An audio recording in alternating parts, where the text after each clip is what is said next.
inviting me. I would just actually like to say a few welcoming words.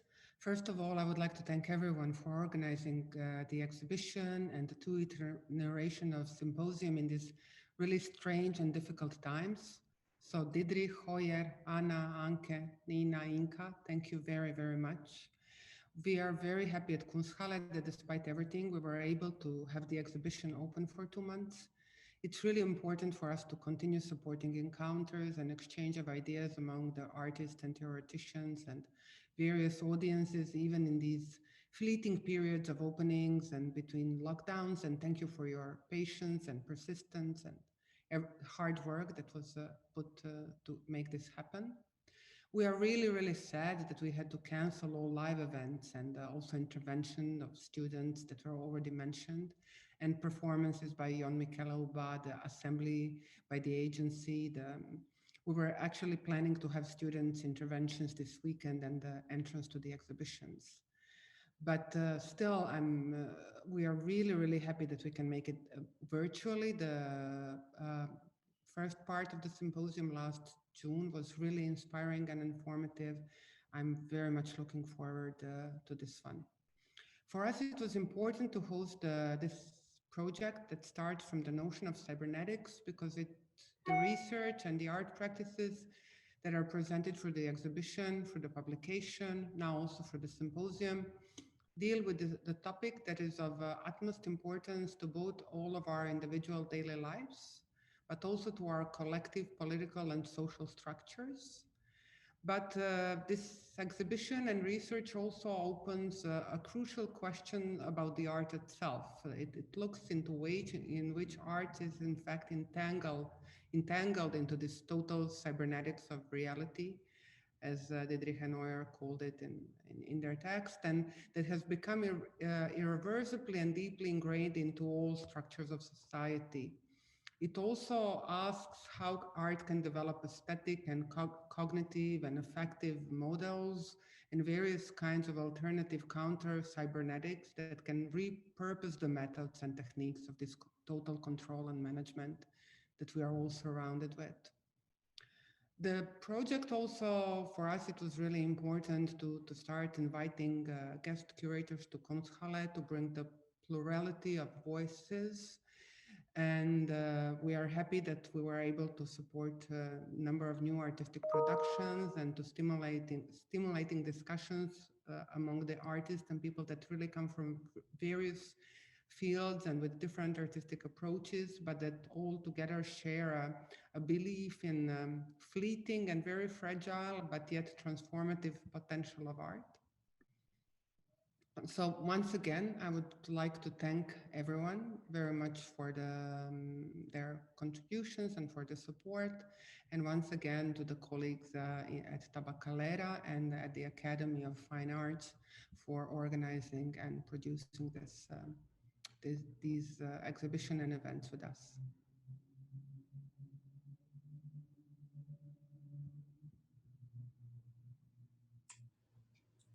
Thank you very much, Yvette. I would now like to shortly introduce the first panel of our symposium.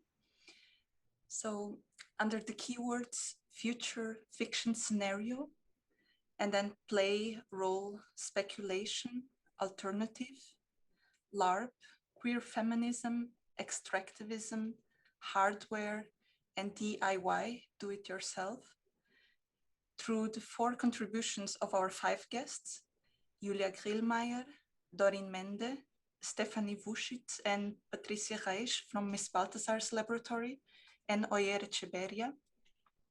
We will have a panel dedicated to anticipation and communication.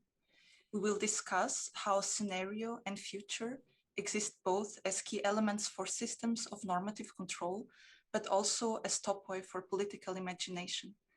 We will think of circulation of communication, of the total or even totalitarian inclusivity of the circular system, and of the possibility for the existence of alternative outsides. I would now briefly like to introduce you the guests of our panel and their topics. Firstly, we will have Julia Grillmeier. Julia Grillmeier is a Vienna and Linz-based cultural studies scholar, journalist, radio maker, and science communicator. She holds a PhD in comparative literature from the University of Vienna and is currently working on her first postdoc project entitled Science Fiction, Fact, and Forecast at the University of Art and Design Linz. Julia Grillmeier will present us her thoughts on how counter-cybernetics is connected to science fictional counter-futures by asking which are the traits that the science fiction narrative shares with cybernetic futurism, and what role does an artistic expression play in future thinking. Our second guest will be Dorin Mende. Dorin Mende is a curator, theorist, exhibition maker, educator, associate professor of curatorial politics, and director of the critical curatorial cybernetic research practices, a master and PhD forum at the Visual Arts Department at HED in Geneva. She's currently principal investigator of Decolonizing Socialism, Entangled Internationalism, funded by the Swiss National Science Foundation. She's a co-founding member of the European Forum for Advanced Practices, a co-founding member of multiple artistic mobilities at University Zurich, and a co-founding director of the Harun Farocki Institute in Berlin. With a contribution entitled Cyberrealism, Dorin Mende asks what would class-based cybernetics look like, and what would be needed for mobilizing class consciousness as an inquiry into the logics of norm against the violence of classification under computer rules of calculation. Dorin Mende's presentation will speculatively elaborate on the proposal of a cyberrealism of a futurity-based cybernetics developed from the philosophical writings of Franz Loser.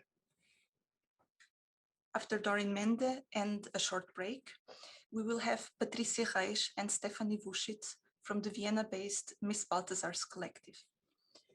This feminist hackerspace, Miss Balthasar's laboratory, allows for the luxury of time shared with its female members, quality time to consider non-intuitive complexities and their impact on our personal lives, as an alternative to the still not conquered utopian dream of a non-binary cyberspace. Ms. Balthasar's offers a safer physical space which allows for a liberated feminist hacking practice and to speculate about future realities that can be shaped in cyberspace or in space. Stephanie Wuschitz works at the intersection of research, art, and technology, with a particular focus on critical media practices like feminist hacking, open source technology, and peer production. In 2009, she founded Miss Balthasar's laboratory, and in 2014, she finished her PhD on feminist hacker spaces at the Technical University of Vienna. Stephanie Wuschitz is currently principal investigator of an art-based research project at the Academy of Fine Arts of Vienna and holds a postdoc position at the Technical University of Berlin. Patricia Reich is a researcher and artist whose practice encompasses different formats and media to examine and speculate about human and non-human entanglements with technology.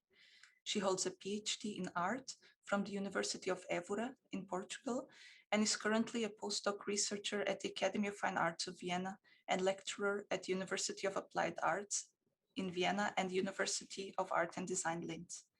Patricia Reich has been a board member of the collective Miss Balthasar's laboratory since 2012. So both Patricia and Stephanie came for the whole collective.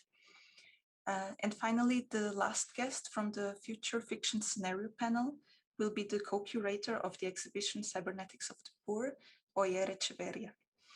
Oyer Echeverria has held the position of Head of Visual Arts at the International Center for Contemporary Culture, Tabacalera, in Donostia, San Sebastián, since the end of 2019. Previously, he was responsible for the public program of the institution, developing projects and exhibitions such as Stimulants, Circulation and Euphoria, or Ariketak, The Second Breath. Between 2010 and 2015, Oyer Echeverria was head of the cultural area of the Cristina Enea Foundation in Donostia, San Sebastián as well.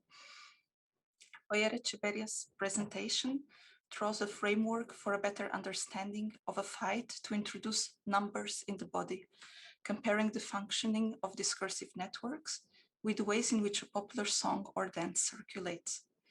It addresses the impulse of cybernetics too, in its search for a pure and complete communication to dissolve the difference between subject and world, between the archive and the interface, between the world one speaks of and the world between which we speak. So thank you very much for joining our invitation and for coming. We are looking forward to this panel and joint discussion. And I would just like to introduce and present once more the program Cybersounds before we start with the panel. This is an extension of our symposium. I will share my screen.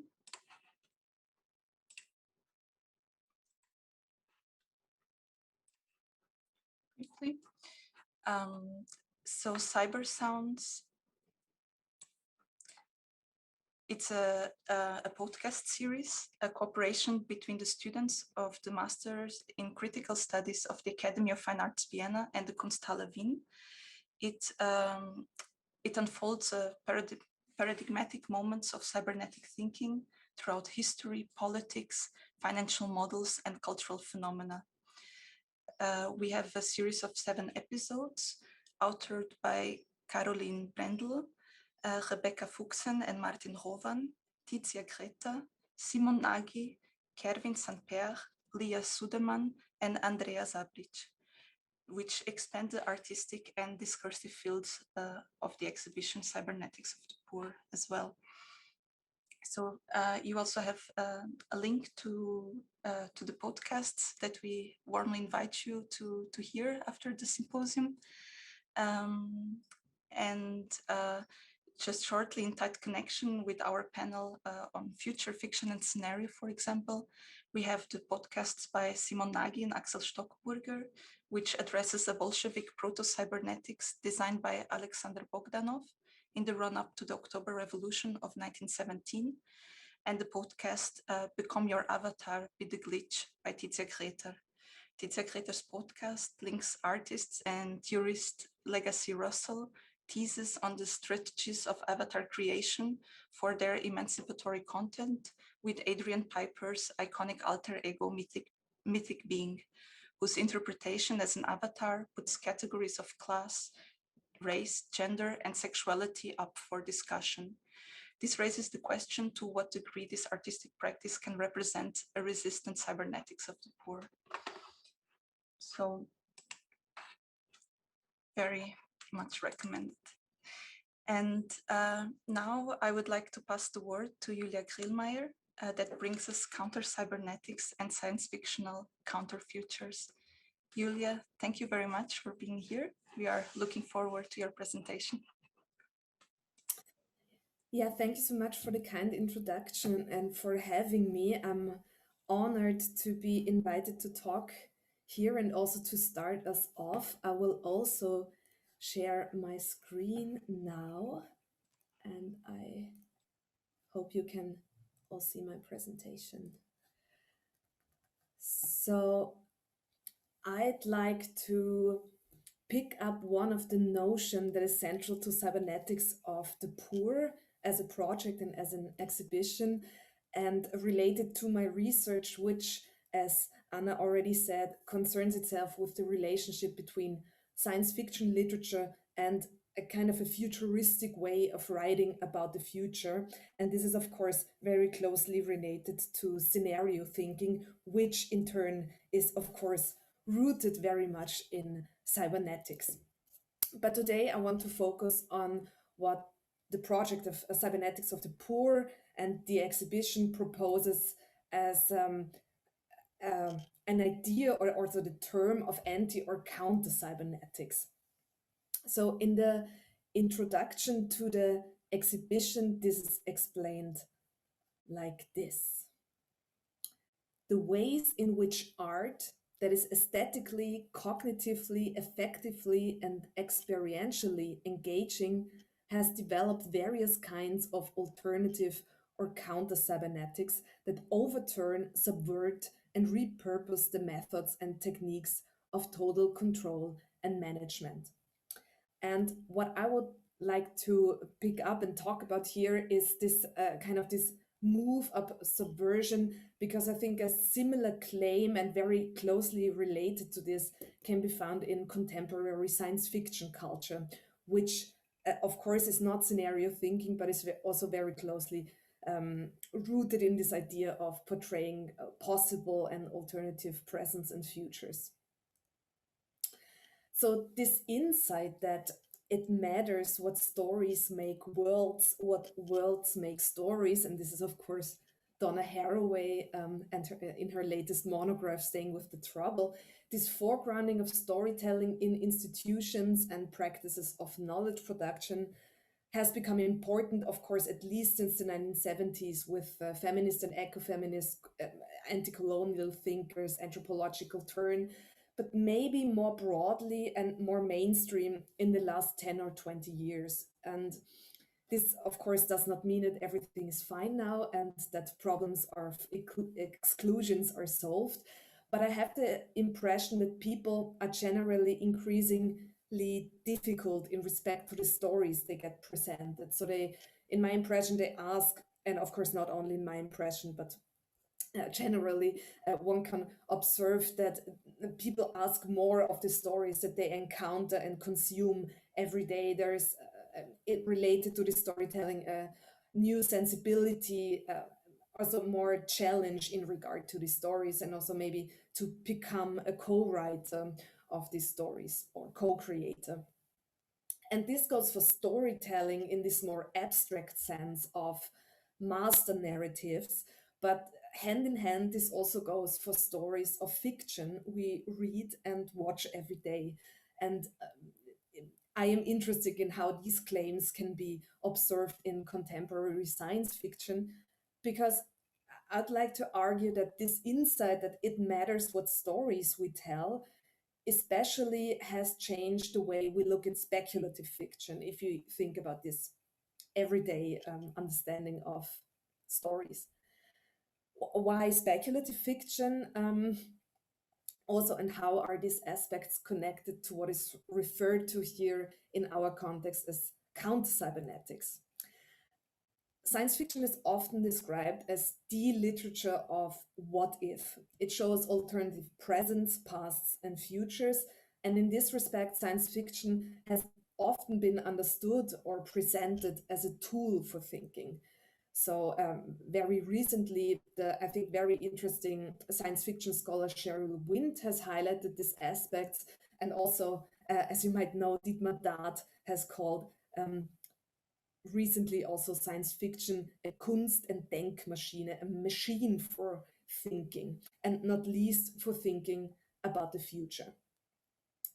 If we take this seriously, it has become, of course, more and more problematic that science fiction, and at least science fiction that has entered the mainstream, has traditionally been produced by a rather small demographic group, mostly white, mostly of the global north, mostly male, mostly heterosexual. And indeed, this also has started drastically to change, also, of course, since the 1970s, but I would say also more in the last 15 years, the science fiction community has become much more critical of the many inherent gatekeepers. It definitely has and had, and it has become much more inclusive. And once again, this is not to say that everything is fine now, but I think you really can witness this change. So how do these, I would say, movements inside the science fiction community relate to a possible program of counter-cybernetics? Science fiction and also this idea of science fiction has to be somehow sociopolitically engaged. This is often connected to envisioning counter-futures, and the tool character of science fiction connects the genre very closely to another text form that is in turn closely related to cybernetics, the scenario.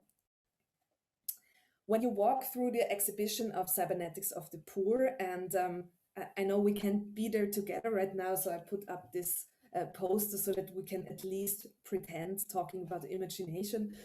When you walk through the exhibition about of Cybernetics of the Poor in Kunsthalle right now, there is one wall wallpapered with cybernetic models and graphs. And there are also these beautiful and poetic reinterpretations of such models by Camille Janan Rashid.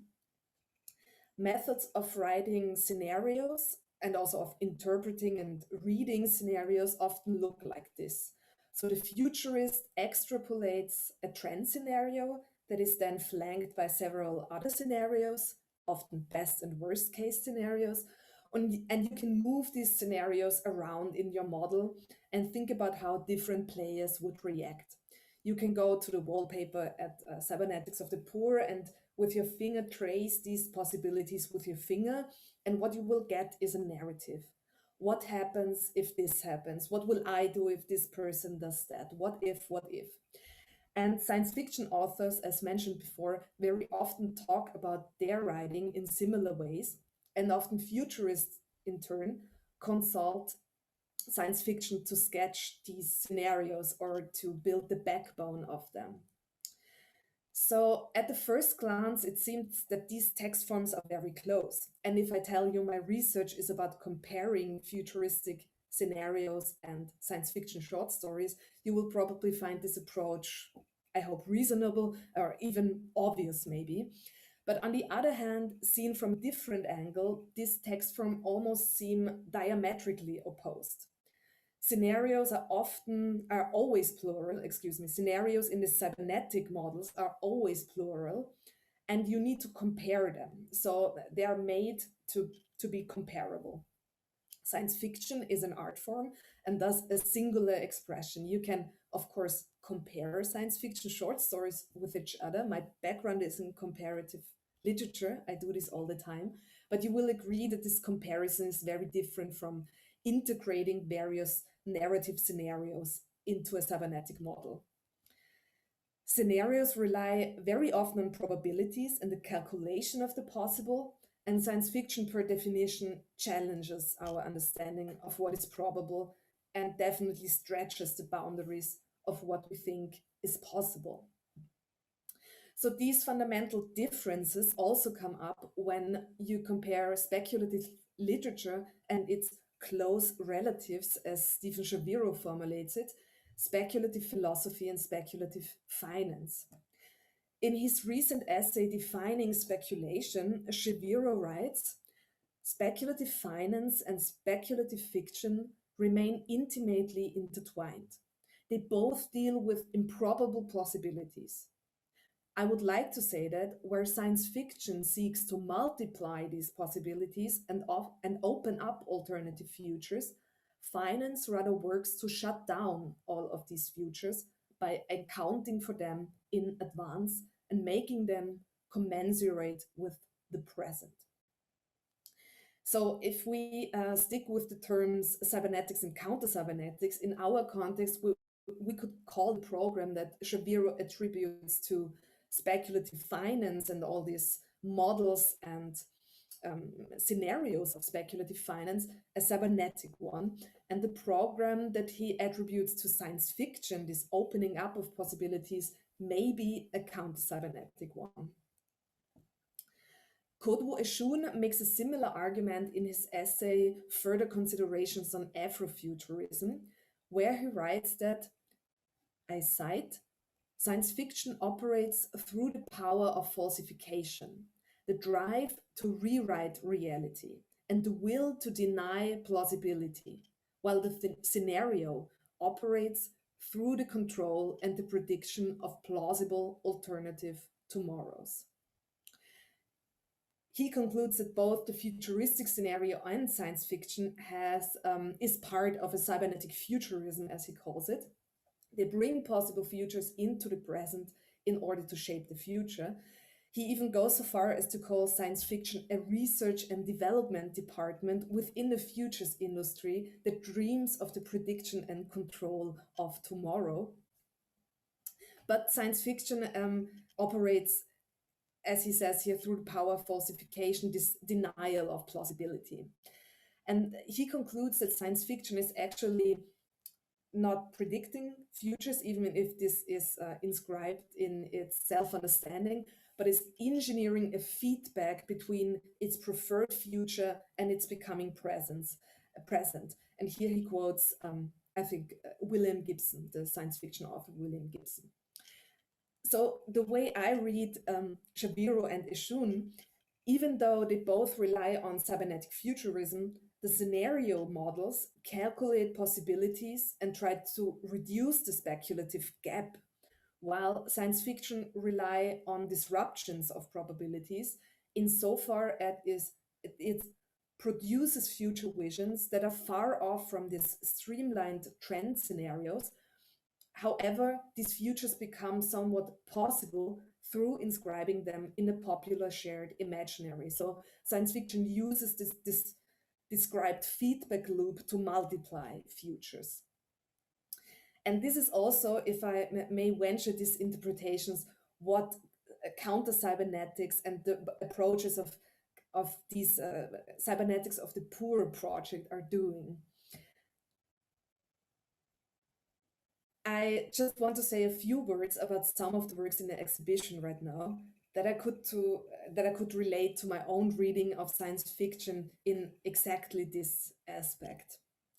So first of all, Nova by Ana de Almeida, Alicia Rogalska, and Vanja Smiljanic. This is a documentation of a live-action role-play game, and it introduces various characters, and these characters describe their form, their bodies, their philosophy, and their histories, and also the forms and rules of their societies. And here you have a very classic speculative method that is employed. You meet a protagonist, and the public then has to do much of the world building themselves. So I immediately ask myself the question, how does a world look like in which such and such a protagonist has evolved and lives their life? And from this press picture, you can already see how tentacular these protagonists are. And tentacles are something that I'm not only like very much personally, but I think that are also a very interesting symbol, a good marker of the way how science fiction as a genre has developed in this aspect I want to focus on right now.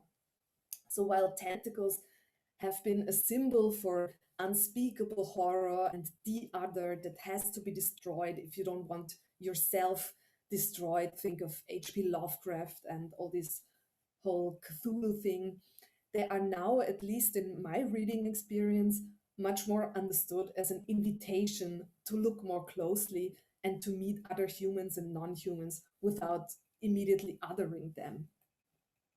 So I will just very quickly mention two authors that have inspired me in this way, or that are really very good examples, I think, of this rewriting of the symbolism of tentacles, which is, of course, very obvious. Octavia Butler and her fantastic Xenogenesis trilogy, and more recently, Nnedi Okerefu, who has also employed this very old science fiction trope of tentacles for, I don't know, counter futures, or at least alternative futures or alternative ways of thinking tentacularities, and in this respect, the other. Secondly, I'd like to point to Katrin Stumreich's installation in the exhibition with the title, What Would Ted Kaczynski's Daughters Do? Or Daughter Do? And besides that, I like the idea and the setup of this installation very much, this kind of weaving as a real life hacking, this exact question, what would Ted Kaczynski's daughter do, is also asked by one of my favorite novels of the recent years, which is The Word for Woman is Wilderness by the British writer Abby Andrews. This is not exactly science fiction, but leaning heavily on the portrait of alternative worlds, like you can see already from the title, which is a reference to Ursula K. Le Guin's The Word for World is Forest. And the novel tells the story of a British teenage girl who wants to venture into the wilderness, like Thoreau, or for that matter, Ted Kaczynski, but it is impossible. And not only because she's young and female and European, but because she's an ecofeminist and has to conclude that in times of the Anthropocene, this whole idea of wilderness is deeply flawed and highly problematic also in respect to colonial ideologies. So she tries to create an alternative relationship to this wilderness term and really wants to make a different future possible in this way. So this is just another thought on how this reading of this critical reading of science fiction in this way could relate to the works of the exhibition. I could talk another hour as well of my books, but also of these exhibitions, but I won't. I will conclude with maybe a more precise formulation, or even less precise, but a better image maybe of what this connection between alternative futures portrayed by science fiction and a program of counter-cybernetics could have in common. And to conclude, I would like to just pick up two things that Axel Stockburger, who also shows a video of an interview with Oswald Wiener in the exhibition and who will talk at this symposium tomorrow, said in the Kunsthalle Wien podcast, not the Sounds podcast, but the Kunstvermittlungspodcast. One tiny detail that he mentioned actually helped me to bring together a bit better this figures of the cyberneticist and the speculator, or cybernetics and speculation. I think there's definitely a connection here, but it's not always easy to pin it down. So he talks about the definition of cybernetics and how it comes from the Greek kybernesis, meaning to steer, to navigate, to govern.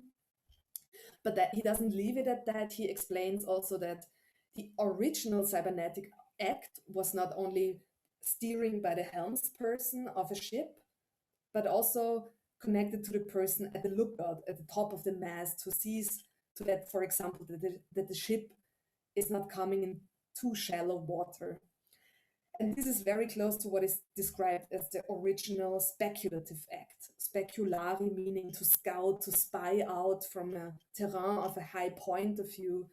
So this idea of looking into a future or an unknown terrain with all these uncertainties, but with an idea of what you're seeing already, this is what the cyberneticist and the speculator have in common. And I will, starting from this image, I will think about more about the connection of these two.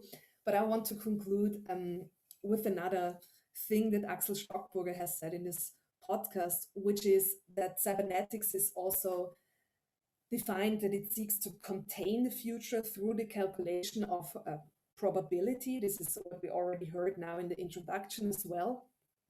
And I think it's a quote, or it's of course also a common trope, but Axel Stockburger really points out that this is also a way to work against entropy. And in a counter-cybernetic sense, he then criticizes this cybernetic move of setting the future in concrete, to fixate it, to reduce entropy, because this fixation, of course, means also that systematic or systemic change becomes almost impossible or very hard. And I think this is very similar to the critique by Shaviro and Ishun of making the future commensurate with the present. And this made me think of Willem Flusser's fantastic definition, and I mean literally fantastic, of informing as digging forms into reality that slow down entropy. And this is from Does Writing Have a Future, where he gives us this definition of informing, to dig forms into something to slow down entropy.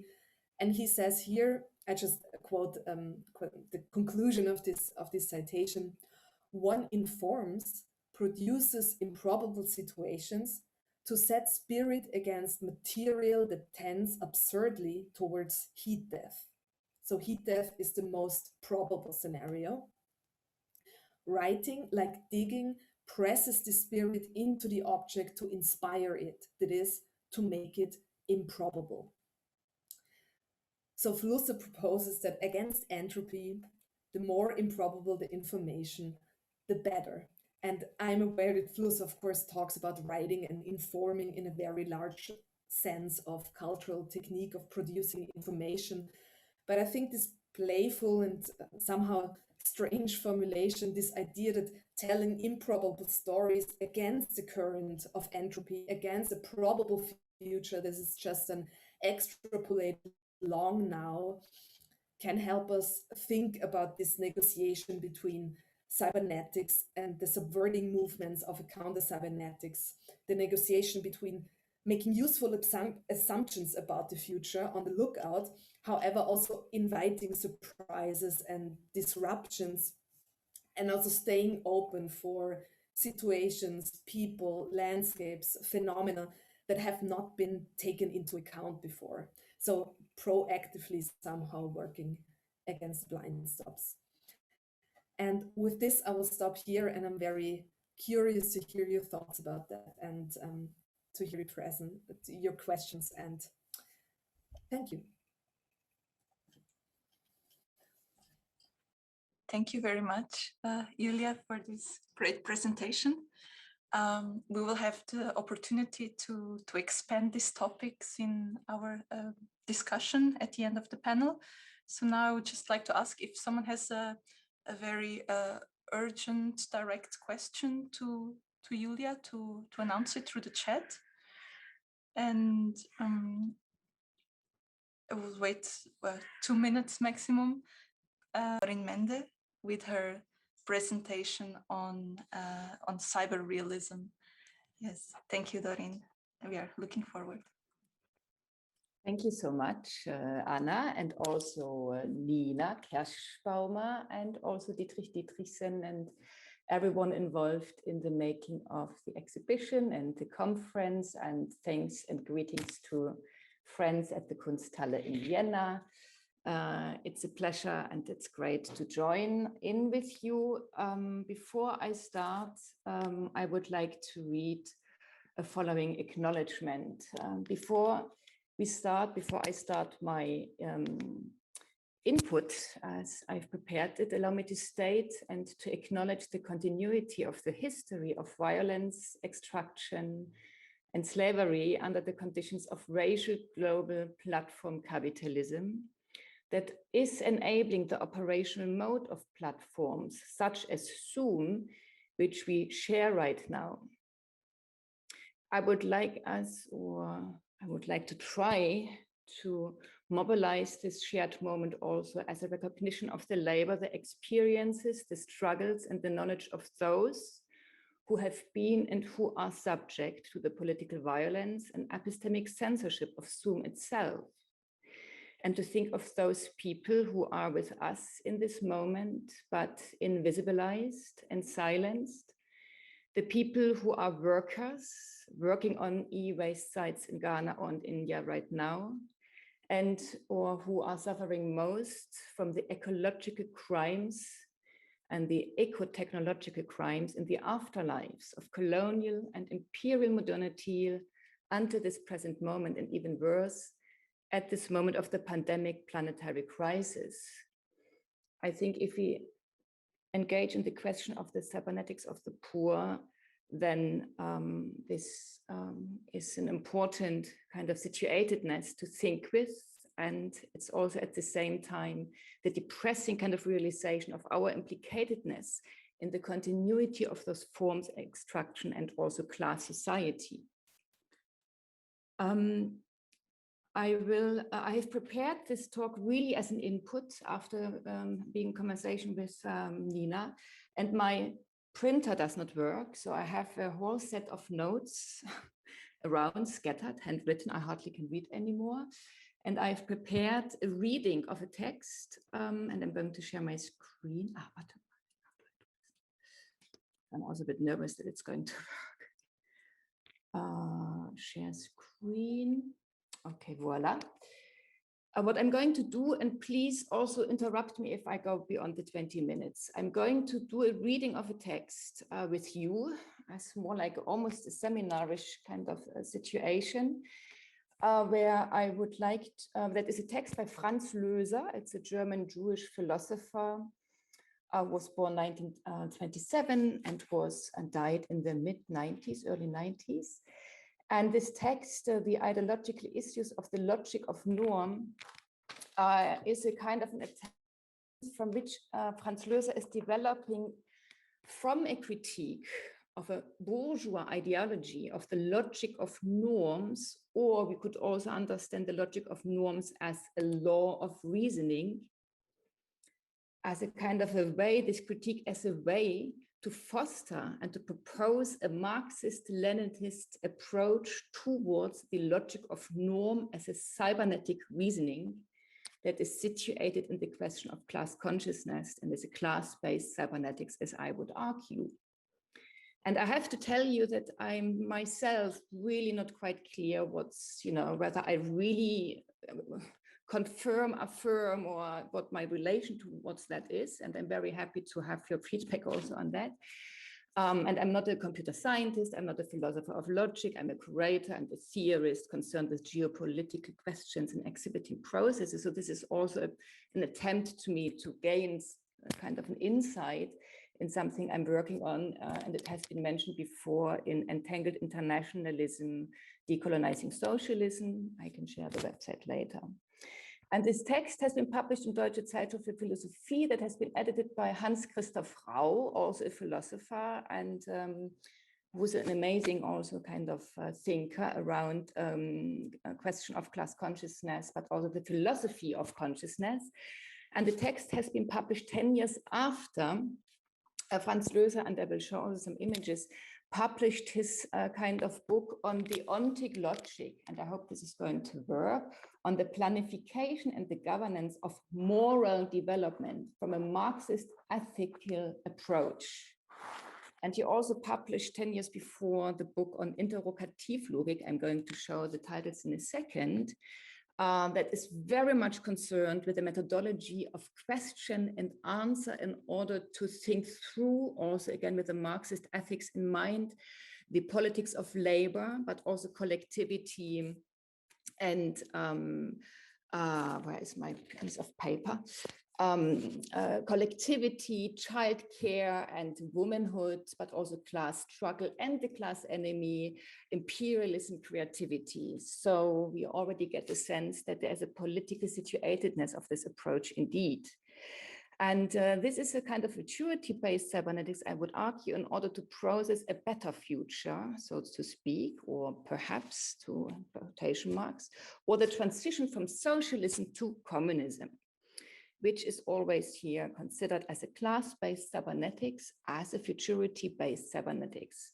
And in my text, in my lecture that I prepared, is that Franz Löser's writings have been formative for the artist group Defa Futurum. I'm going to show this as well in a second. Joachim Helwig, Klaus Ritter, two filmmakers that developed on the foundation of Franz Löser's writings the idea of the socialist future film. We also could consider this as a socialist science fiction, but they would not want to use the term science fiction because it's a bourgeois concept of futurity. That's the reason they would speak of a socialist future film that always departs from the contemporary problematics. And I think this is not so specific for this approach, but I would like to point this out by also mobilizing documentary practices and the non-fiction methodologies in filmmaking in order to articulate this socialist future film. And this is now, we go here further. I hope this is going to work. I just would like to share with you, this is Franz Löser. As you can see, it's in the 60s in East Berlin, and he is welcoming Paul Robeson. Franz Löser, a Jewish-German immigrant, he studied political theory at Minnesota University under the McCarthy era. And Franz Löser also was a member of the Marxist student group of University of Minnesota. And he also was part of a group of people that protected and safeguarded the African-American lawyer, singer, actor, most important popular actor of the Harlem Renaissance moment, but also 50s, 60s, Paul Robeson. Franz Löser protected him in the Peekskill riots of the 4th of September 1949. This is the moment when a white mob tried to attack and to kill, to lynch Paul Robeson, and a group of students who were member of the Marxist student group of University in Minnesota tried to protect Paul Robeson, and this also was possible. He got not insured.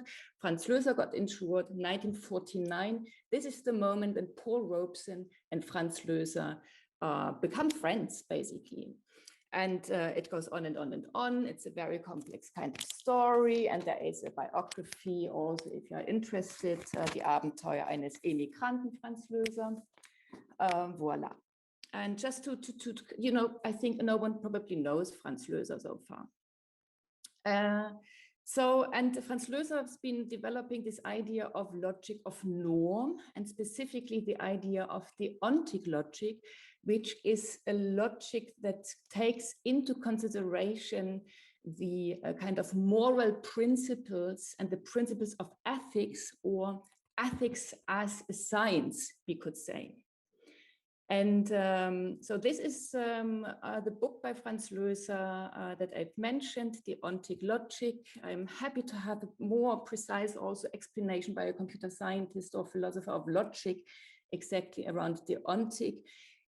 As far as I understood, it's very much concerned with the question of the norm in relation to moral kind of laws, but also the question on which kind of base and foundations the idea of norm is situated, relates to. And I will come to this in a second.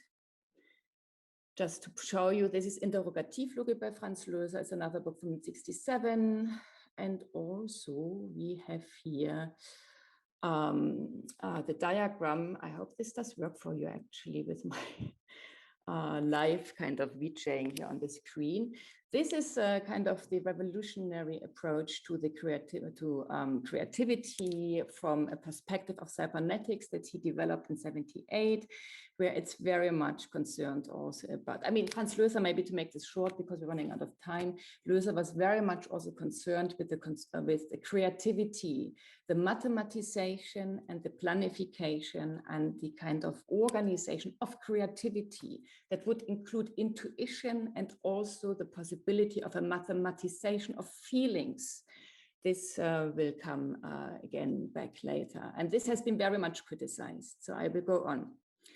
So what is important for Löser is that his approach to the logic of norm is critical towards situating logic of norm on the laws of nature or the law of the state, I would say. We'll come back later to the law of an authority that is above, that is a reference, that is also legitimizing a kind of a form of reasoning. And he would want to situate the logic of norm in relation to the law of thought, of thinking itself. So how do we get there? That's really a good question. And so one very important aspect, and this is, I'm really happy to discuss this with you in the context of the cybernetics of the poor, that he situates this cybernetic approach and the question of law in relation to reality. This is why I propose to think this as cyberrealism, and specifically to ask in which way an understanding of logic can have a class character. Or to say differently, that the politics of logic or logic itself cannot be detached from politics or cannot be detached from the regimes of social classes. So how does, I mean, you know, this is, I think, very important. And of course, it opens a whole spectrum of complications. And then he would say his critique on the bourgeois ideology of logic, he says two problems. First, the problem is the formalization and the simplification that we have in cybernetic processes at stake, that you always have a kind of an act of translation. And I think it comes also across in Dietrich's text for Cybernetics of the Poor.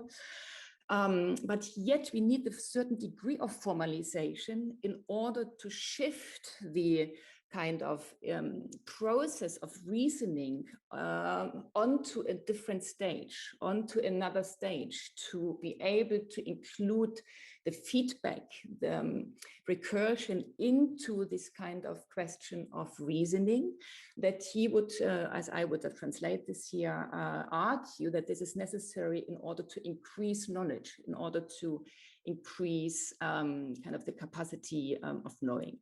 A second problematics that he says, and this is here becomes really critical, and here I don't know how to feel about this actually, is that he would say the critique of bourgeois ideology of norm is that it does not, has a whole absence of a critical, but also a partisan discussion that kind of cybernetic kind of infrastructures or the logic of norm would kind of come with. So this is the second problem, an uncritical recognition or an acceptance of thought instead of reflecting politically,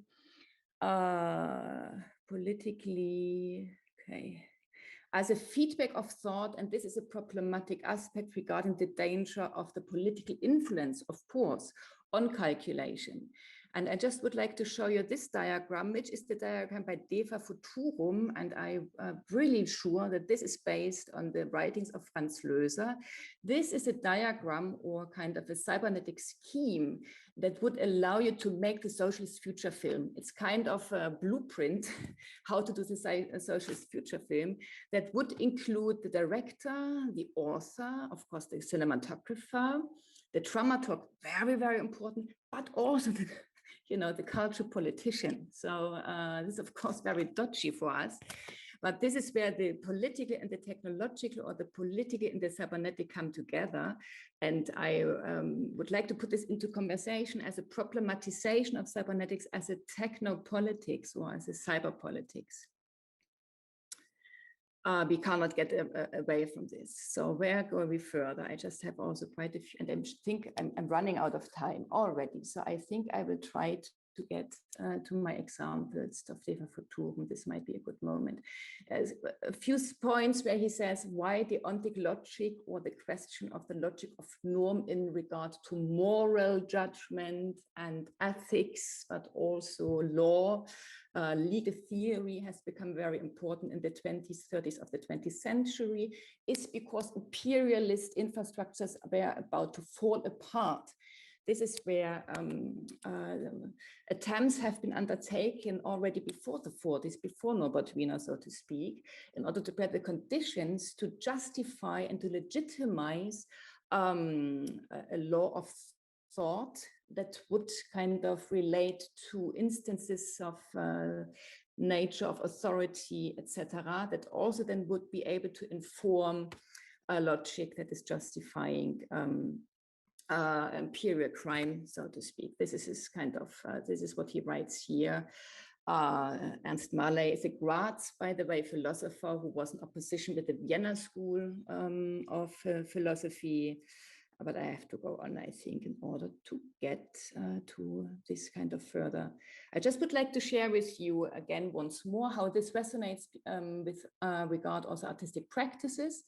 And this is, I'm just going to show you some stills from Werkstatt Zukunft 2. It's a film by Deva Futurum, 1972, where you can see here this mode of interviewing here children on the playground, which is much closer to a documentary practice than, you know, speculative and spectacular scenarios of science fiction kind of visuality. Deva Futurum operated always the mode of the documentary as a tool to foster the socialist future film. And here the kids are asked about, what do you think is beauty? The Werkstatt Zukunft 2 is a whole kind of elaboration and experiment, as it's called, to investigate into the nature of beauty and how this kind of understanding and the concept of beauty could be calculated, mathematicized and put into a cybernetic logic between, of a human understanding towards an objective reality. This I forgot to say. So this is just like that. It's a feedback loop in the film. The experiment kind of set up laboratory there. Watch the interview. It becomes kind of fed in order to kind of, think it through and to see how this kind of creates an objective reality of beauty. But also here, another kind of sequence is a woman who is part of the interviewing scene, watching herself, operating the camera. And so you can see this operates also on various media kind of levels. And I have a few more, and I'm glad it does work. This is Werkstatt Zukunft 1. Just have chosen this example where it's so much about the question of labor in this Werkstatt Zukunft 1 by DEFA Futurum 1972, where it's all about the automation of labor from a Marxist perspective. So this is not quite uninteresting to engage with. And then also, this doesn't work, doesn't matter. It's from Liebe im Jahr 2002. How am I in the time? Can someone please help me out regarding the time? Do I still have 2 more minutes? 2 more minutes. 2 more minutes. Then I will go to the let me just check in. This is a quote from the book that I can't elaborate now. But I would like to get this this is communicative capitalism reference, etc., etc., etc. That's too bad. So of course, always takes longer. I just would like to get us to the last proposition I would like to open up here, which is the kind of revolutionary, the world revolutionary movement of a Black internationalism regarding the events of last year in May, 25th of May, that has been portrayed and documented by Darnella Frazier, a then 18 years old senior high school student who documented the lynching of George Floyd by Derek Chauvin. And it went viral. We all know that. So I would like to put this into the conversation as a kind of possibility to think what would kind of a class-based approach towards technology and cybernetics mobilize and facilitate if these infrastructures of computation are not in the hands, of course, of a monopoly like Facebook, but not only where it would be possible to think the situation where, I mean, you can see all the clicks and comments, but the mobilization that goes beyond, it goes beyond the accumulation of ahs and ohs and of emotional kind of quantitative expressions, but it leads into cognitive processes of people going to the streets around the world. And even in Geneva, where I'm at this very moment, 10,000 of people went on the street in June in Berlin. I mean, everywhere. So this I would like to bring into the conversation to think through how, I mean, I don't know how the answer to that is. It's Ruha Benjamin who speaks of WhatsApp, race after technology, about applications that are able to take into the consideration the cognitive processes and the cognitive kind of feedback and recursion of the events that take place in reality that run through technological systems like, you know, telecommunication, social platforms, etc. How this could change the operational mode of the kind of technological system itself, of the cybernetic reasoning, if you want. So I think this would be very compelling to think with. I would like to open this kind of possibility.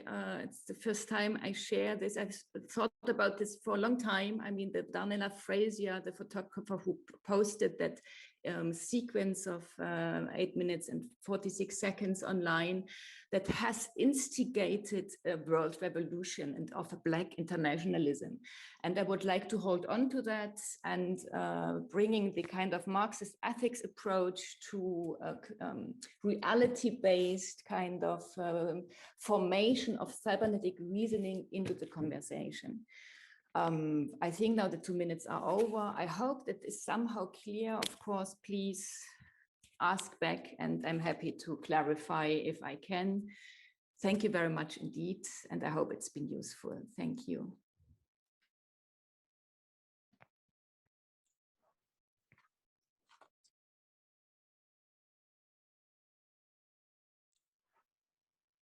Okay.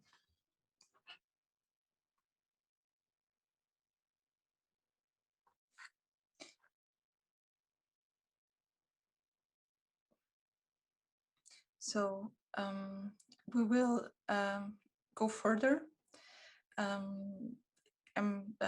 We are all very looking. Okay, just let here get in. So we are looking forward for the discussion and to reconnect all the topics.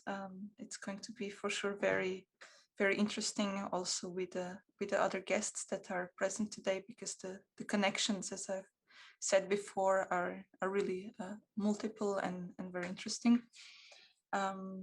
So to feed this awaited discussion, we have two more inputs. They're all very coming from different fields and very heterogeneous, and it's very exciting. We will have now a presentation by Ms. Balthasar's laboratory, by Patricia Reis and Stefanie Wuschitz, that are here today, are going to tell us more about their collective. And yes, and in the end, Oyer Echeverria, that I will then introduce again. So I suggest that we continue now.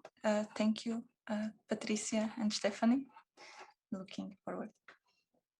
Thank you, Anna. So we'll try to share our screen.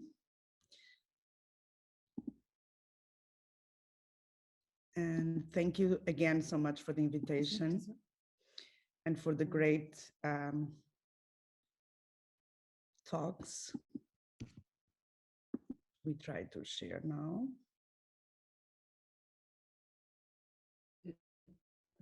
Can you see it?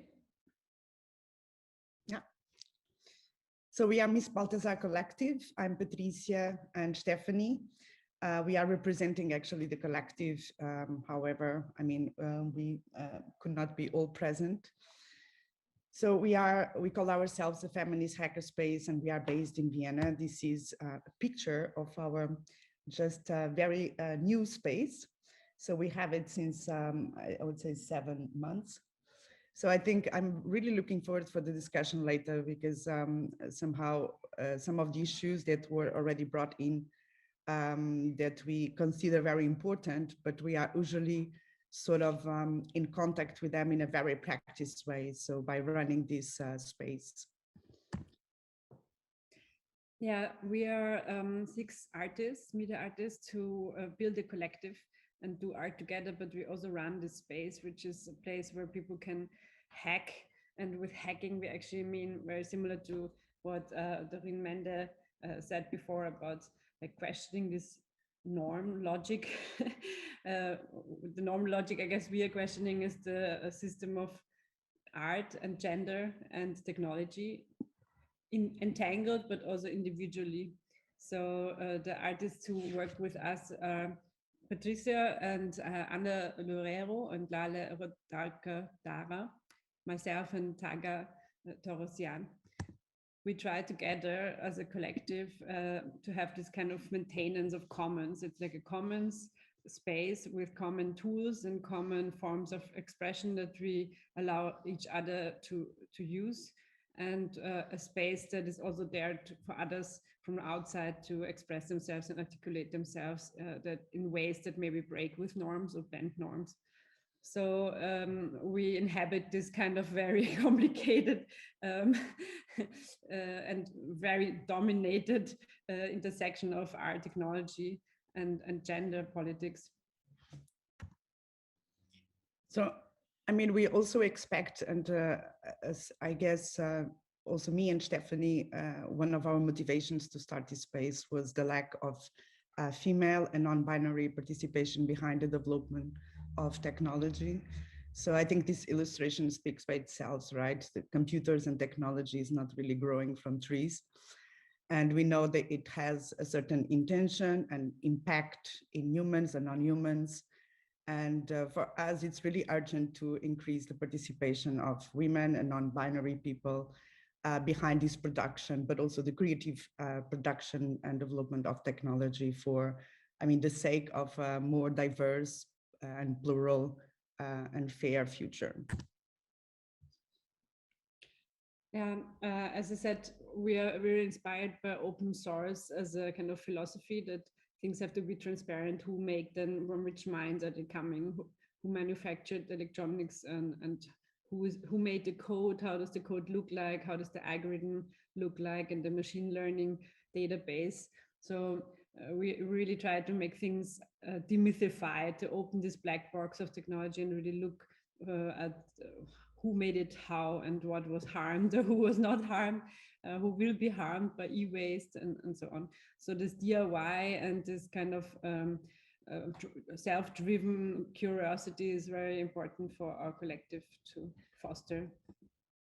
This is our space. Now we have, like as Pat said, we just moved into a new space 7 months ago, but our collective exists since 2009. So this is our newest space that has kind of an exhibition space behind this curtain. And on that side that you see now, it's a workshop where you can solder with electronics, you can make electric circuits or take apart old hardware or use microcontrollers, learn about digitalization, and kind of we try to close the digital divide a little bit. That's at the moment like really amplifying inequalities. Yeah, and we also have an exhibition program, which is at the moment financed by the city of Vienna and also the Ministry for Arts. And we do a very specific program. So we give visibility to female and non-binary artists, always in the form of a solo show. So we try to have a program with 6 different artists a year. This was our last exhibition by Ana Loureiro. And I now just show a few shots, photos from our last exhibition. So this is Nicole Sabella. So we tried to have a program which is somehow focused on this entanglement between art, gender, technology, but not only. So also the multitude of possible discourse and subjects that are somehow entangled. So we also, this is our exhibition program from our last space, so it's much smaller. So we also give visibility to sort of younger artists that are now starting. So this is an installation from Alice Sattler, interactive installation that she's inviting participants to change and interfere in the visual content by squeezing a potato. And our workshops are not only focused on technology, you know, like in this sense of high-tech technology, but more like a broader sense of what technology is. And what systems and complex systems and apparatus, and also about discodifying them, expand them also to the gender and queer discourse, but also like with some focus on bio-art and also the inclusion of non-humans aspects of it. So we recently just launched this project. So the first version of this project that we are very proud of, it's called Female Artist Index Vienna. And it's an online index, but also like a community sort of, or the idea was to build up an online community with all these artists we know and the others that we are now finding out that are working in these entanglements.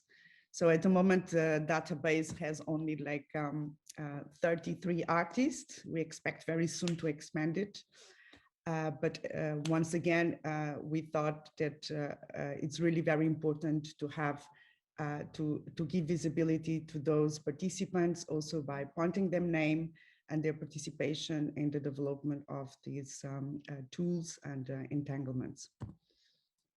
Yeah, the members of our communities, I would say, would be to take a cybernetic term, anti-steerman, because we really target women, asterisks, non-binary people, people raised as women, people thinking of themselves as women, and they should all steer and navigate through their own lives and ways of self-expression.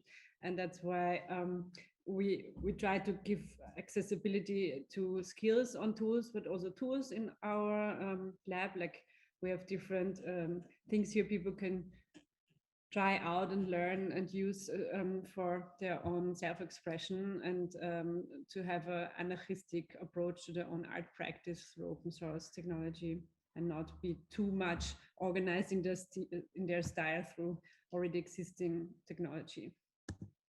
So the normal hack space or lab, tech lab, looks a little bit like that, and we try to make a safer space, which means it's not safe, but it's safer, because here you don't have to be afraid. In our space, you don't have to be so afraid of trolls or people who will laugh about your mistakes or just treat you the way depending on how good your tech skills are. But in our space, you can fail, and also actually it's the requirement that you fail a lot in order to learn about technology and demystify it and open up this kind of black box that technology for most people raised as women still is, unfortunately.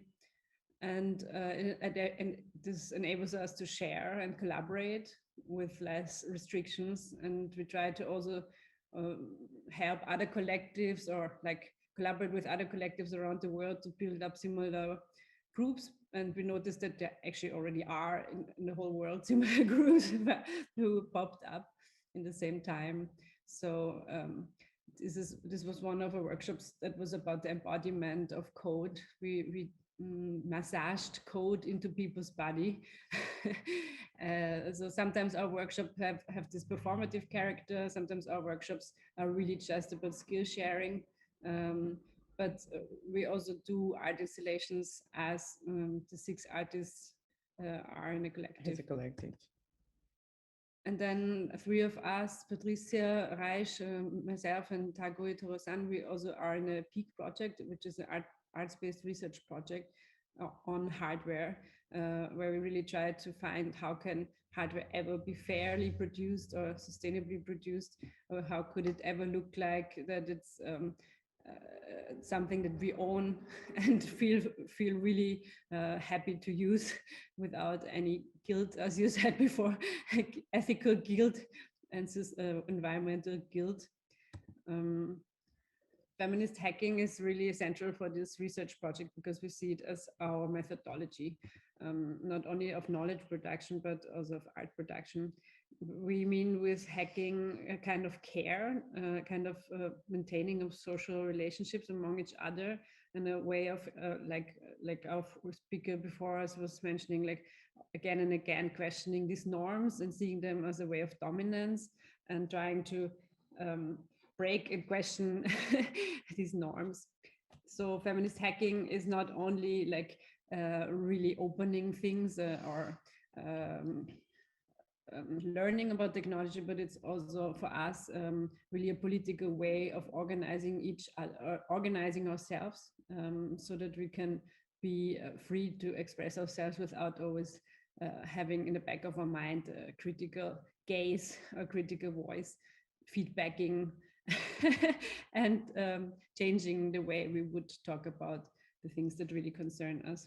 Yeah, and for, let's say, every branch, node, or cluster of what we call this feminist raison tree, the question of this bodily assembling in space is for us crucial to sustain and extend life, and of course its potentialities. So from where and how and towards which direction to assemble, situate and orient ourselves depends also on how we see and hear, how we use our body, we listen to our bodies, how we share and take care, meaning not only to care about each other, but also, of course, the things that surround us, including the space.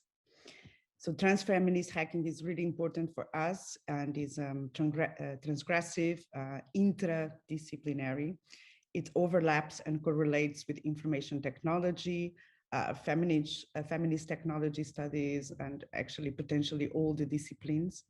And it's rooted in this interdisciplinarity domain of feminist technoscience. So in particular, in intersectionalities of gender, race, class, and other aspects of political identities. So I believe also that transfeminism is sort of an alternative to cyberfeminism, so to this dream, or like more the dream of a utopian virtual space, which is free and liberated from all these social and gender binaries, and also white privilege domains, harassment, and social injustice. So we think that trans hacking, it's more appropriate to think about spaces, and we do it by constantly applying our motivating, empowering, do-it-yourself and do-it-together practices.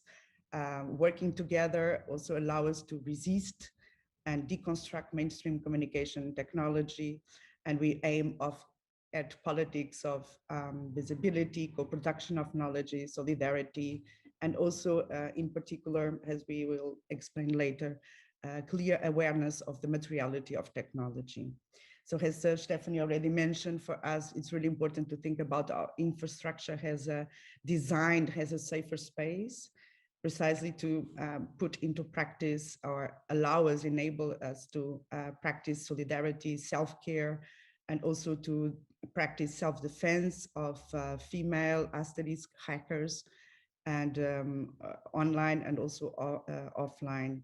So this is really important for us to and central to emancipate feminist hackers ethics, rather than support more male-centric and individualistic modes of hacking. So adding up also to a lot of other topics we've mentioned here today, or we heard here today, namely all these emergent sensibilities of the Anthropocene. We as trans-feminist hackers share an intention to build things instead of just consuming commodities off the shelf, to recycle materials instead of accepting also all this toxic afterlife of the devices, to analyze its genesis and establishment of control over distributed development and production and introduction of technology. So as we mentioned before, to demystify all the actors that benefit from their application and licensing, those who profit from opacity and design obsolescence. So we define this feminist hacking as an approach that allows for sustaining the technology of, we call it embodied difference, through mutual self-care of humans and non-humans, as well as the creation, application, and thinking about all the possible afterlife of things. So it embeds an empathetic and diffractive method of thinking and doing in a non-linear, non-dialectical, critically entangled manner. So we are genuinely driven by the urge to understand an issue or complex situation without the intent of just exploiting but rather looking closely to the materiality of things. And while we looked at these materials, where they come from, who produces them, who suffers under this enslavement of the people who have to almost with no wages produce them, we really embraced new materialism, because new materialism, feminist new materialism, is thinking of all the things that surround us as in the present, and act subjectivities by intervening into the world. So we intervene into the world if we are hacking and DIY making. This is really crafting our subjectivity or making us who we are, but also, of course, objects and animals and complex metamorphisms in nature are inventing into our lives and in our presence. So they are kind of on eye level, because if you think of subjectivity as something that happens because it intervenes or it enacts itself, then we have to kind of consider everyone else in this world, also agents. And this is why this situated knowledge to really take serious this experience of the world is very central to us as a collective, but also in this research project.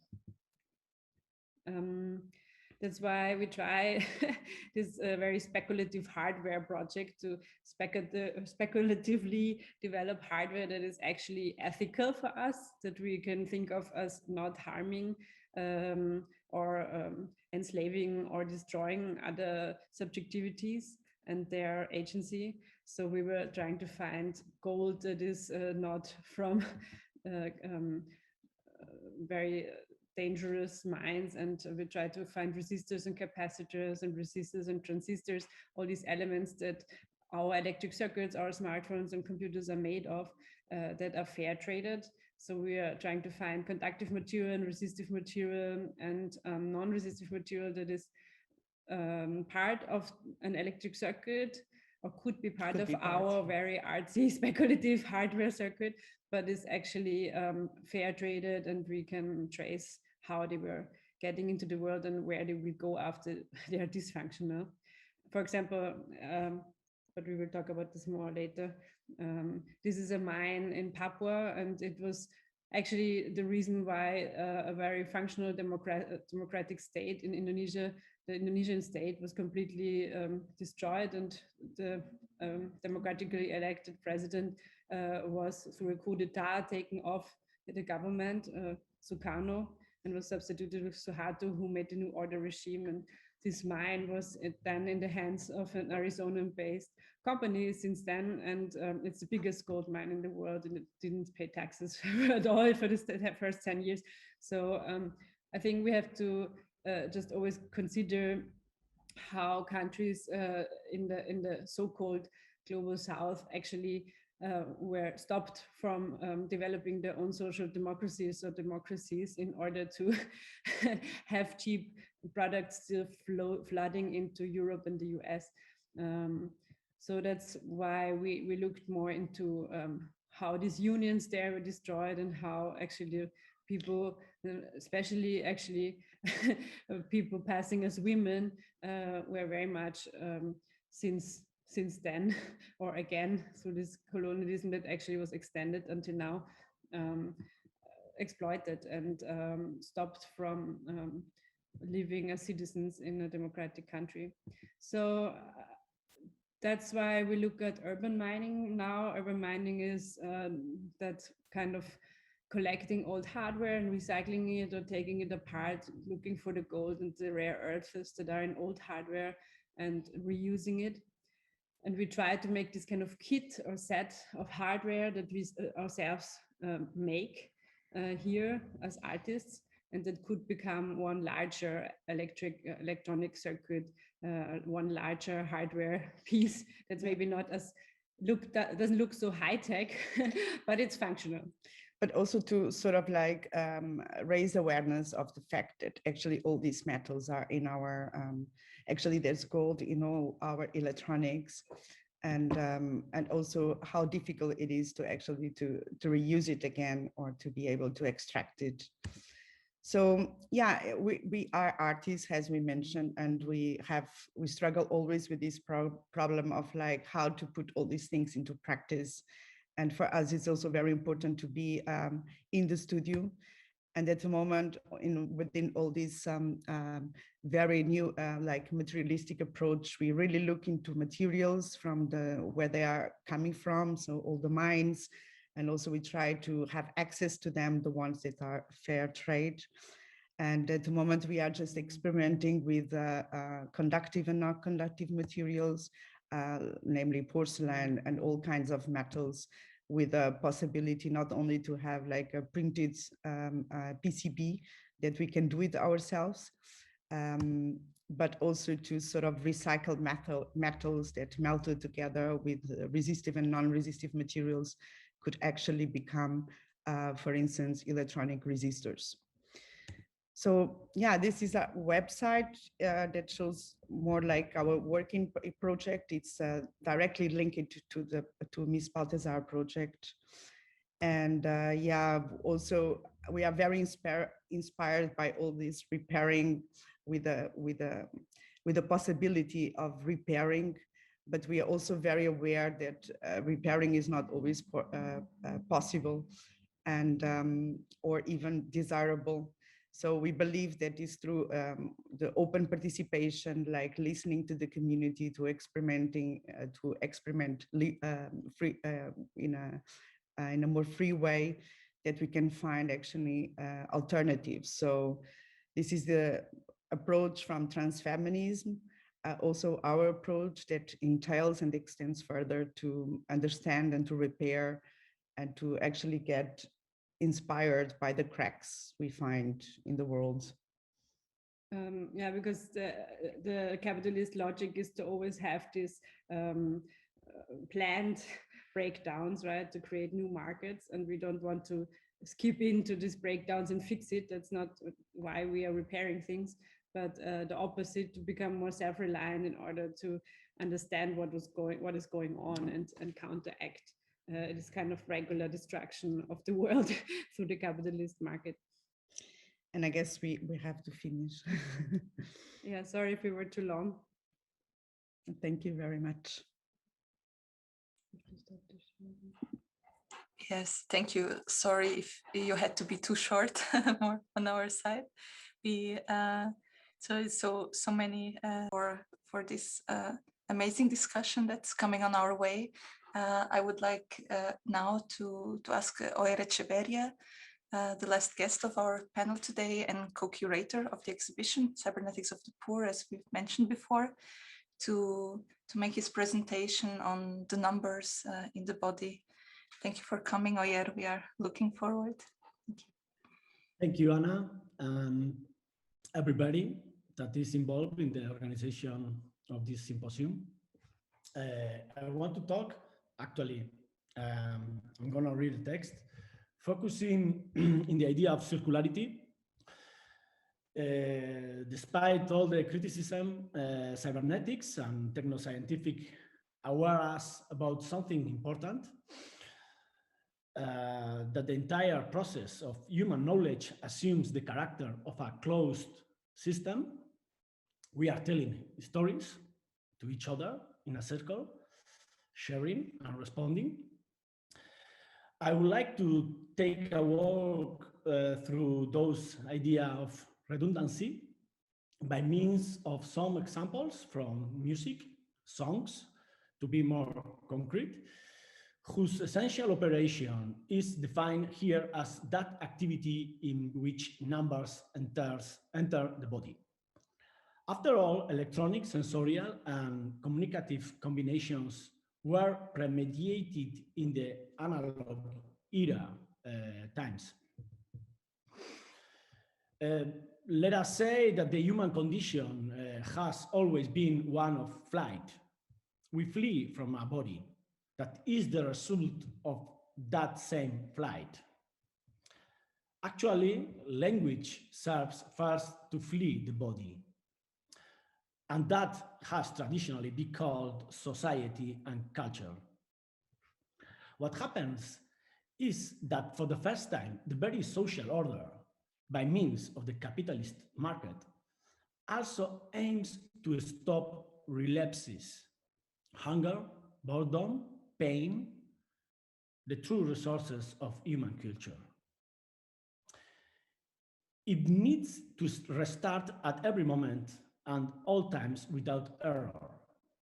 That is, without the difficulties that a contraption as ancient as the body might present it with. In that sense, even if I am not saying that we should perceive and measure everything with our body, there are subatomic, cosmic, and geological realities that escapes this relationship. Let's think about climate change, for example. I believe that artistic practice should focus on the short and medium distance in relation to the objects of experience, or at least that it still has a great potential and a great work to do in that field, in recovering the relationship and attention to the concrete and tangible in short. Something that we can also call process of subjectivization. No need to say that body, all kinds of bodies, should be considered a half flesh, half language. So the conference, pure data, numbers in the body. As the etymology of the word suggests, cybernetics is a science of control or the prediction of future action. This wish to preview the future of human actions has led the people who have developed the most interesting theories in this science to explore those exercises that are carried out unconsciously. The result of investigations into feedback, for example, means the end of that logic in which teleology was considered as something causal.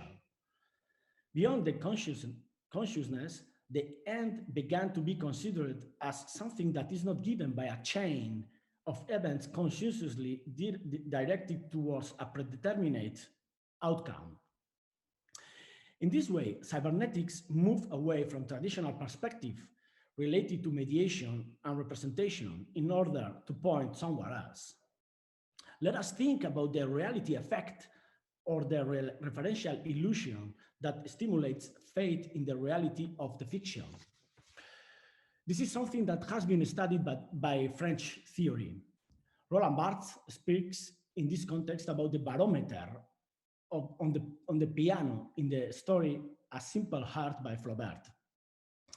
According to Barthes, the curious thing about the barometer is that despite not being necessary to the narrative, nonetheless, it is not out of place. Its function is only to tell us, I am a barometer, but also I represent reality. It's enough to look closely at an object, wrote Flaubert, to make it interesting. Or what is the same thing? It is enough to look closely at an object to make it into a subject. Here, the interesting thing is that recognition of circularity as a redundancy, which ends up constructing a corporal physical anchor for the discourse. Language is a place where things happen, evidently. Although for this to occur, all that is required is an operation as simple as this. Something that Emil Benveniste described when he explained the function performed by personal pronouns in the apparatus of language, that through them all, language is I. Therefore, instead of the body, we will have the same structure of unconscious representations of which the body is the object. Only then would we refine corporality, gesturality in the form of signification. Of course, that is an I that is anyone. That is understood. Anyone can be I. We will return to this idea later on when we look at some musical structures that I want to present today.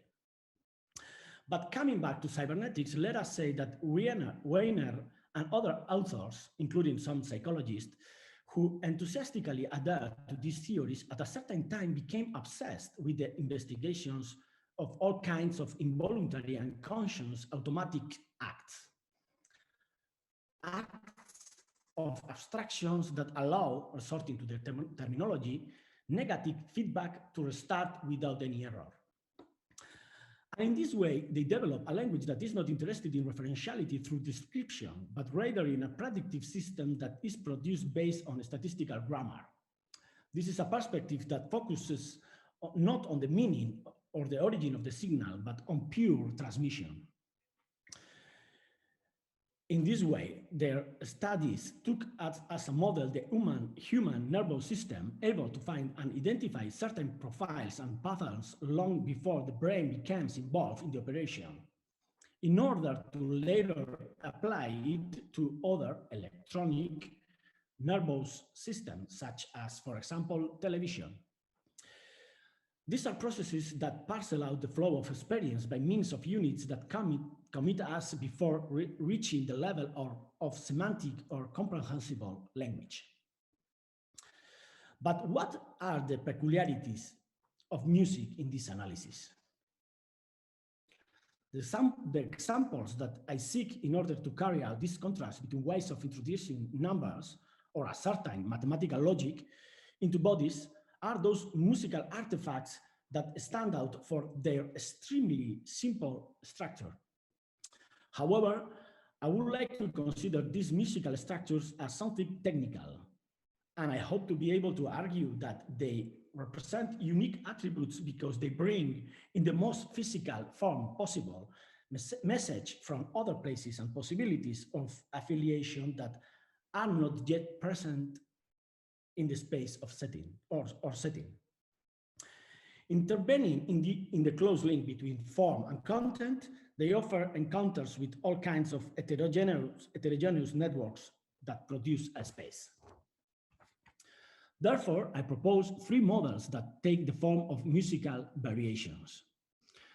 Three variations that make reference to certain extremely simple melodic and rhythmic patterns to forms that are very easy to remember and hum, and which shed light on the conflict between language and the body. We will begin with the study that French philosopher and musicologist Peter Sandy carried out a few years ago in a book entitled Hits, Philosophy in the Jukebox, which looked at and update Frankfurt School thought through the analysis of music hits. In a very different way from the perspective of more academic musicology, Sandy starts his investigation looking at some of the lyrics of these hits. He insists on the fact that it is because of the banal and empty nature that normally characterize the lyrics of these songs, the fact that they do not in themselves refer to anything exceptional, that they manage to embed themselves in the most intimate areas of our psyche as a structure that generates desire. A production that, just like other merchandise, managed to unite two apparently incompatible qualities, the unique and the banal. The economy of the big hits, their value, their mercantile content will be related to that obsession that through continual repetition, they are able to generate. A symbolic economy that produces nothing, containing itself with the pleasure of exchange and only for the pleasure of exchange. Although the hit is trying to affirm itself for forever, it doesn't sing anything at all. It is, in other words, that pure structure of exchange, of lending itself to.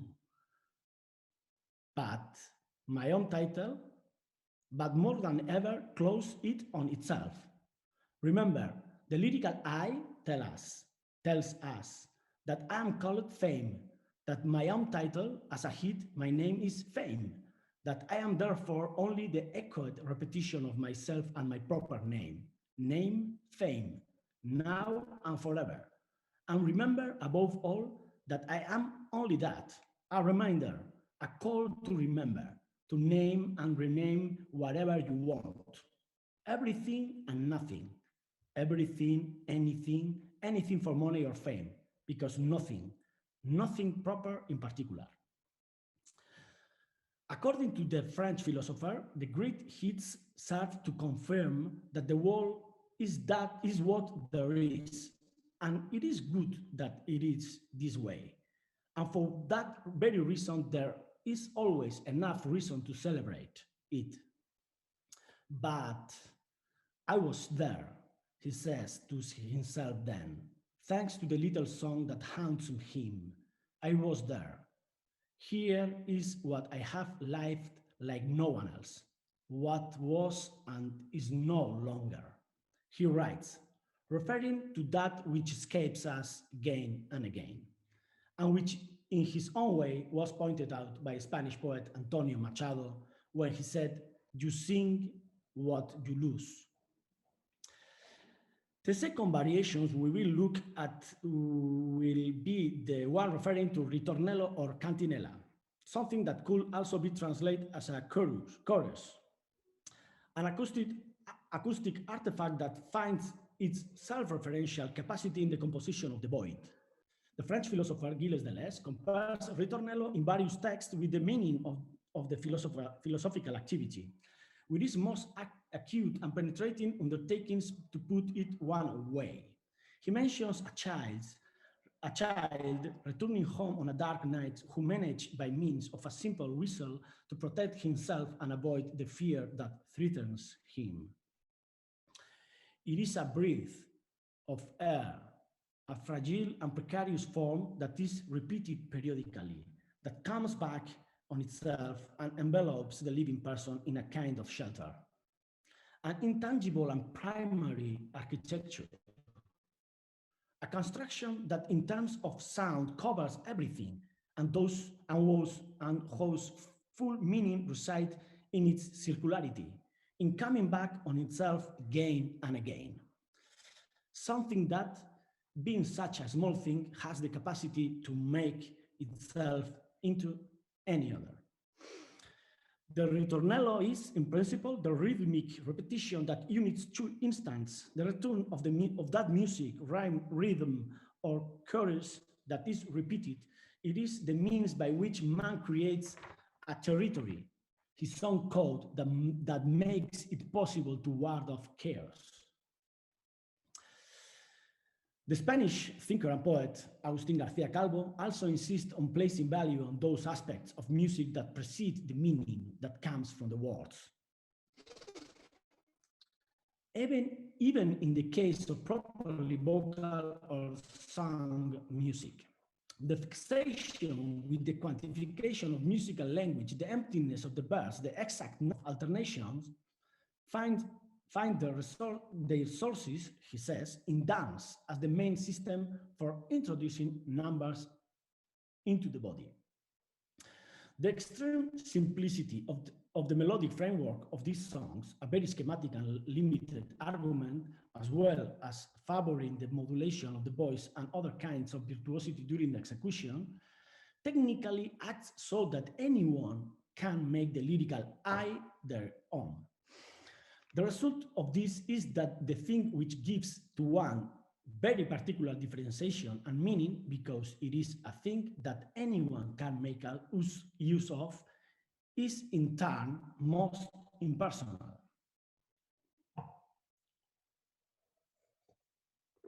The defense of popular song as the tool of a non-visual memory is completed with the contempt for all those models in which songs put obstacles in the way of memorization, something that García Calvo made clear in many of his public interventions, perhaps the most famous of which is the one published with the title El que canta su mal espanta, he who sings will scare of his evil.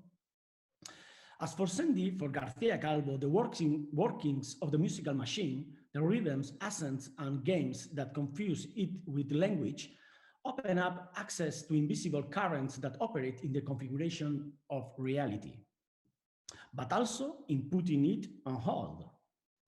A reality dedicated to the production of souls rather than the production of objects.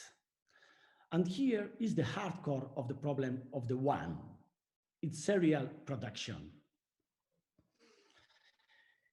Is it not a relief faced with the arbitrary significations that reality imposes on us, that music can give us these authentically empty messages? And does it not indicate to us that paradoxically there is something singular and authentic somewhere? The proposal to compare these very simple musical structures with cybernetic theory is done with a will to look at the meaning of the idea that communication is the creation of a redundancy or pattern that can be applied to other fields. These three musical variations are then clear examples of autopoiesis. If we understand by this the capacity of systems to self-generate their organizational identity, a capacity that depends on the self-referential recursive character of those systems. I would like to think that by means of those elements that semantically undress themselves, we have obtained an idea of what redundancy is, what in the terrain of logic is known as tautology, that which is redundant and of the war that never ends between the unit and the multiplicity too. Although it is true that there are other kinds of reiterations in which the confusion seems even greater, more obvious if you like, due to the emotional burden and the fact that they in turn refer to representations of another, bigger, greater scale. Let us think, for example, about the word people and the place it has in the following statement. And the government of the people, by the people, and for the people shall not perish from the earth. As is well known, this is from the USA Constitution, and it comes from the address given by Abraham Lincoln at the Gettysburg Cemetery at the end of the American Civil War. It is clear that Lincoln gets into a mess here with the undue use of prepositions that point in various directions. With it being obvious that people refers on one hand to the excluded, the poor, and to whoever, and on the other hand to the middle and upper classes. At the end of the day, what is operating here is that by saying the sentence in a way that is more or less musical, the aim is to hide the operation that is being carried out, the definitive summation of multiplicities under a single term or commonplace. Something similar happens in a school when they teach us to take as an essential truth this apparently simple mathematical operation. 2 plus 2 equals 4. What at bottom we know it is not true. No, it isn't true. The true, properly circular, is that 2 plus 2 equals 2 plus 2. The same happens in the terrain of non-mathematical explanations. Pretensions to speak based on universal objectivity require that the specific be erased through transcendence, erasing the image or the event or the object in order to set up rational explanations, ones that can bring salvation. But it is clear that the idea that thought is a calculation arises from the terror caused by its incommensurability. In this regard, cybernetics has become the stream of purification of the world, fled from the body and maximum redundancy. It is only comparable to that biblical formula in which God, who had to be three different people at the same time, asked about the mystery of his identity, states, I am who I am. Thank you very much.